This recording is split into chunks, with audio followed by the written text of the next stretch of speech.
The train hissed to a halt in Dustwell just past noon, its iron breath steaming into a sky the color of dry cotton. Nora stepped down with a small carpet bag, a wide-brimmed straw hat pinned carefully over braided hair, and a letter tucked close to her chest. Her boots hit the wooden platform, with more resolve than certainty. People stared. The town of Dustwell wasn't large. One main street split it like a spine, flanked by a clapboard church, a saloon with faded signage, a general store, and a string of weather-beaten buildings that leaned like tired men. Heat shimmered off the dirt road, bending the outlines of horses and hitching posts. Everything felt too loud and too still at once. She scanned the platform for him. Jedidiah Harper. The letter had promised a marriage arrangement, a good man, widower, 5 children, a quiet life, if she could cook, clean, and be patient with grief. Nora had replied with trembling hands and hope she barely dared speak aloud. That letter was the only one she'd received in nearly 2 years that called her something other than a disgrace, but the man who stepped forward now wasn't the one who'd written to her. He was younger, Jedidiah's eldest,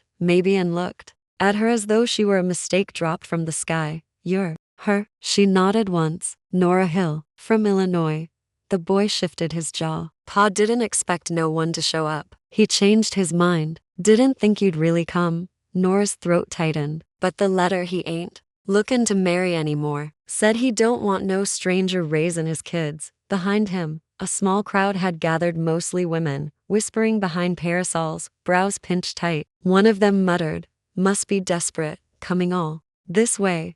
No one offered her a hand. No one offered a room. Nora stood still as the train pulled away behind her, leaving dust in her skirts and the taste of iron in her mouth. She didn't cry. She simply watched the boy walk away. Her future, as promised, had vanished in a sentence. But she was still standing, and she had nowhere to go. The boarding house on the edge of town wouldn't take her. "Single women bring trouble," the landlady said, not unkindly, but firmly. "Especially ones who come lookin' for husbands that ain't lookin' back." So Nora kept walking. She found an old livery barn behind the church, half collapsed on one side, with a broken door that swung like a loose tooth in the wind. It smelled of dust, dry straw, and the ghosts of animals long gone. But it was empty, and it didn't ask questions. She laid her shawl over a pile of bundled hay and sat for a long time in the slanted light. Wind slipped through the cracks in the boards, brushing against her face like an old friend too ashamed to say anything real. From her bag, she drew out the letter, again creased, dirt smudged, and useless now. She didn't reread it. She already knew every word.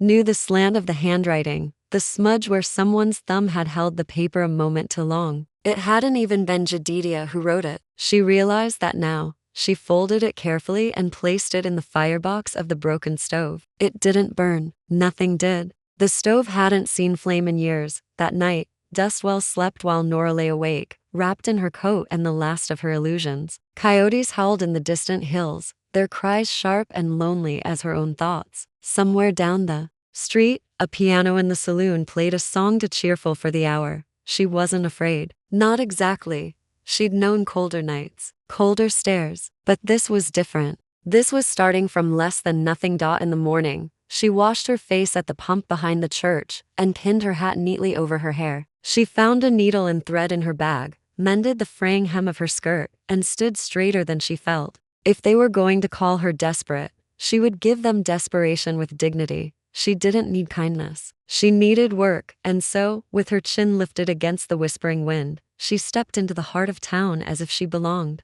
There. No one stopped her. No one helped her, but no one pushed her out either, and that, for now, was enough. By the week's end, Nora had stitched her way into a kind of survival. The dry goods store needed someone to rebind flour sacks with split seams. The preacher's wife, stern but observant, brought her a pile of torn shirts for charity mending, though she left 2 silver coins hidden in the cuff of the largest. The coins were warm when Nora found them, as though someone had held them too long, deciding whether mercy was worth giving. She took no offense. Mercy was never free. Every morning she walked the same path, past the church, past the saloon, past the row of porch-rocking women who said nothing to her directly but always seemed to talk louder when she passed. Those hill girls always ran wild.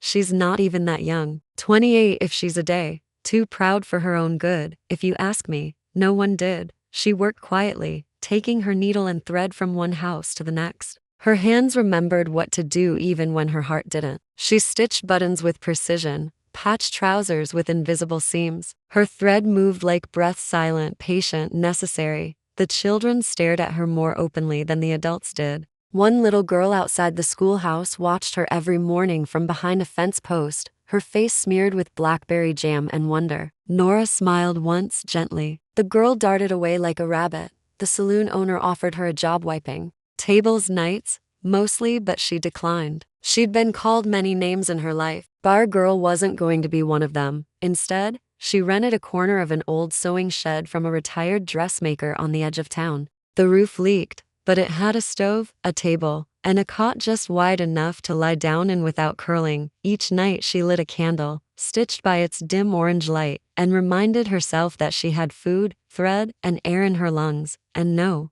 man's name on her tongue. No promises, no illusions, only the sound of wind at her window and the steady rhythm of her own breath. Starting over wasn't a triumph, but it was honest. He first noticed her hands, not her face, not the curve of her waist beneath her brown cotton dress, not the silver-streaked braid she kept pinned close in the back. Just her hands working quietly, steadily, with a needle so fine he could barely see it catch the fabric. He'd come in for coffee. Just a morning errand. The sewing shed door stood open, letting in the pale gold light of early spring. Inside, Nora sat at her table, mending a man's flannel shirt with the kind of care most women saved for lace. Thomas Carroll leaned against the doorframe, one brow lifted. That shirt's seen better days. She didn't startle. She didn't look up right away either. I don't throw away what still holds. Her voice was even, soft-edged. He stepped inside slowly, not wanting to break whatever quiet spell she lived inside. You always fix things that ruined? Her eyes lifted then, blue, not striking, but deep, like rainwater pooled in a stone basin. I don't mend what's ruined, just what's worn. That answer stayed with him longer than he expected. He set the small parcel of supplies on her table: buttons, a spool of thread, a bar of soap. Mrs. Ellison said you'd be the one to see about these. Said your stitches hold longer than most marriages. A flicker crossed her face, not quite a smile, but close. She took the parcel without touching his hand. I'll have them ready in 3 days, he nodded, turned, but didn't leave. There was nothing remarkable about the shed: no curtain, no flowers, no perfume in the air, just fabric, scissors, the faint scent of old wood and dry cotton. But it felt peaceful, honest. Caro, he said finally. Thomas, I've got a ranch up on Larkspur Ridge, 5 miles north.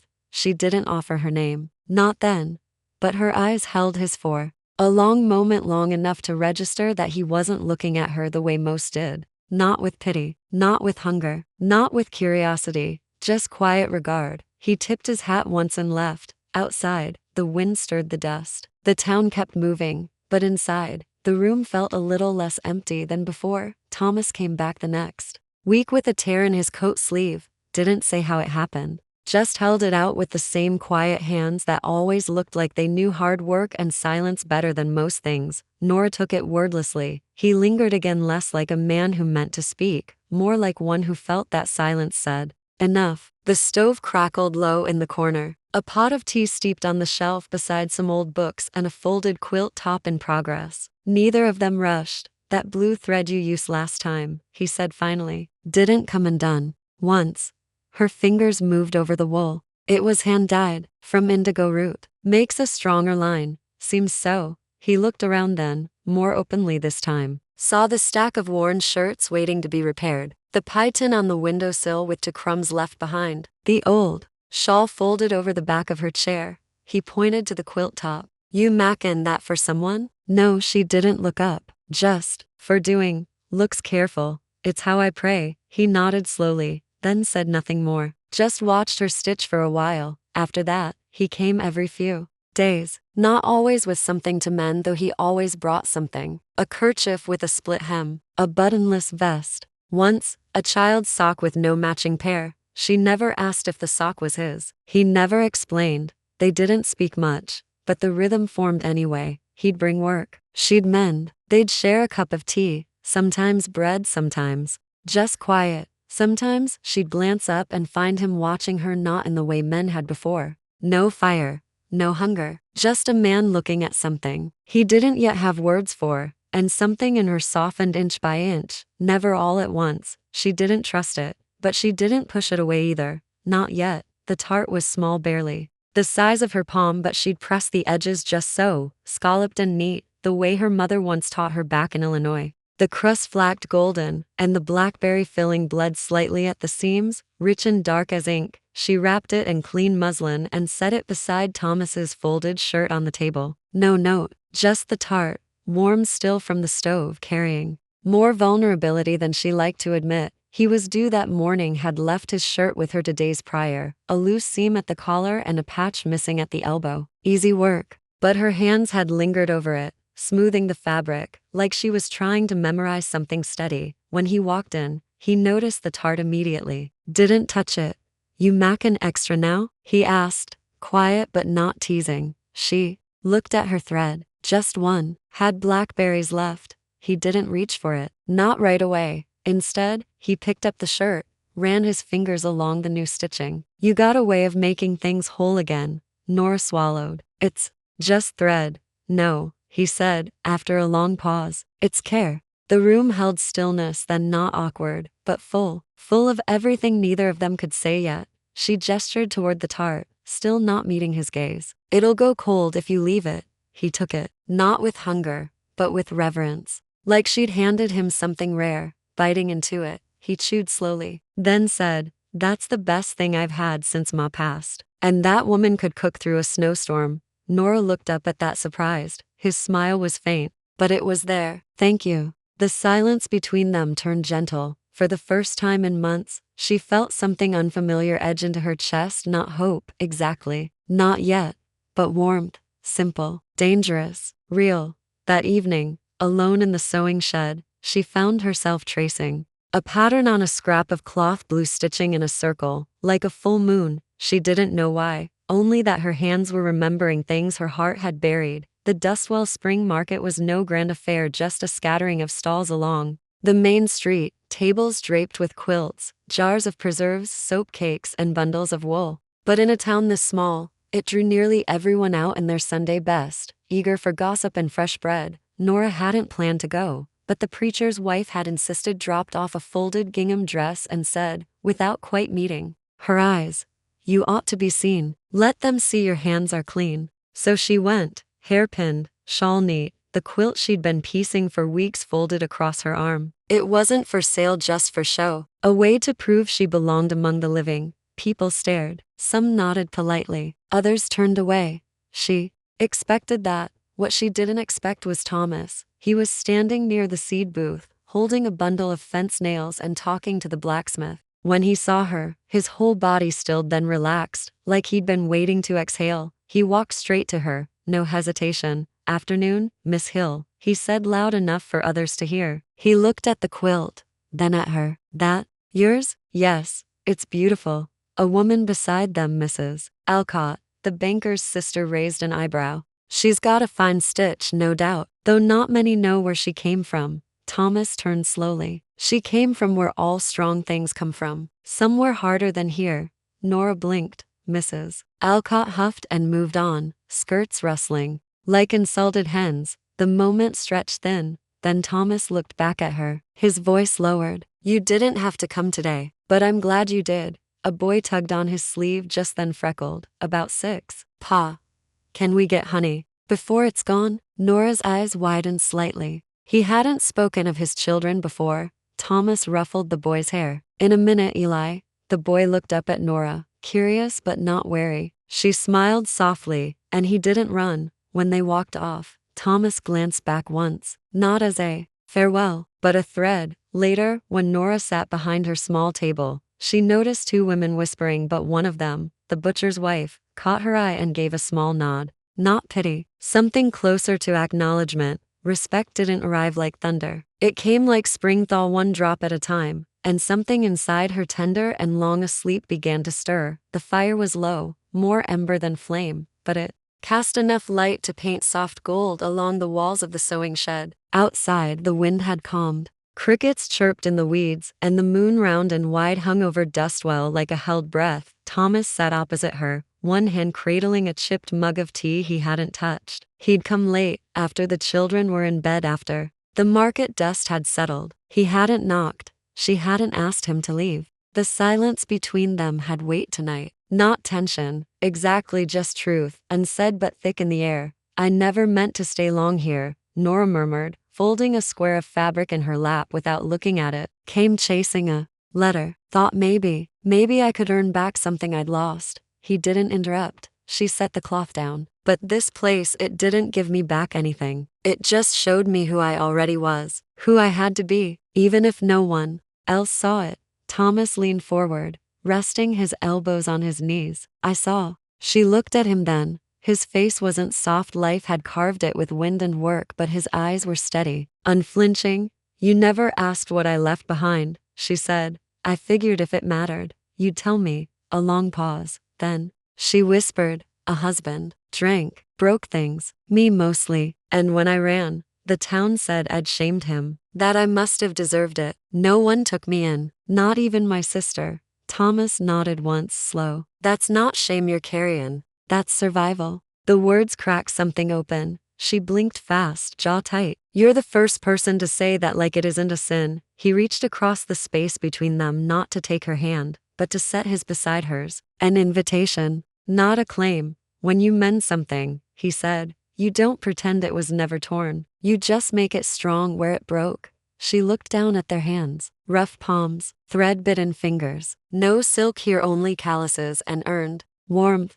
Thomas, I don't need a wife, he said. Not out of duty. Not because a letter promised me one. But I could use someone who sees the world clear and still decides to care about it. Her lips parted, but no words came. So instead, she reached for his hand, and in the hush between their breaths, everything unspoken settled like dust, like grace. He kissed her soft, reverent, slow, not because she was beautiful, because she was real. By late May, the sewing shed smelled of cedar shavings and lilac soap. Thomas had patched the roof without being asked, just showed up one morning with lumber and nails, said nothing about it, just worked while she stitched, his hammer matching the rhythm of her thread. One afternoon, she found a basket on her table, hand tools, seed packets, and a folded scrap of paper. On it, in his careful, plain handwriting, if you plant it near the east fence, the sun will do the rest. So she did. Together, they cleared a patch behind the shed. Her hands weren't made for turning soil, but she didn't flinch at the blisters.